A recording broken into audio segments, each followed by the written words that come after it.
Trhová hodnota nehnuteľnosti. Pojem, ktorý znie odborne, ale pritom rozhoduje o všetkom.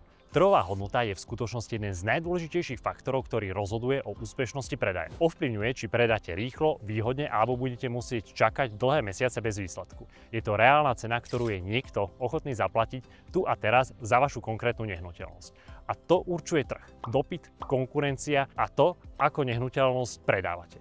Rozhodujú faktory ako napríklad lokalita, stav, dispozícia, vybavenie, ale aj niečo, čo veľa ľudí podceňuje. A to je propagácia. Práve vďaka dobre nastavenej propagácii dokážete zvýšiť vnímanú hodnotu nehnuteľnosti aj vtedy, keď nie je v dokonalom stave. Ako sa to dá? Dôležitá je príprava nehnuteľnosti na predaj. Rozdiel medzi bežným bytom a bytom po homestagingu je zásadný. Dobrá úprava priestoru pred predajom dokáže ovplyvniť emóciu kupujúceho. Ďalej sú to profesionálne fotky, ktoré ukážu nehnuteľnosť v tom najlepšom svetle.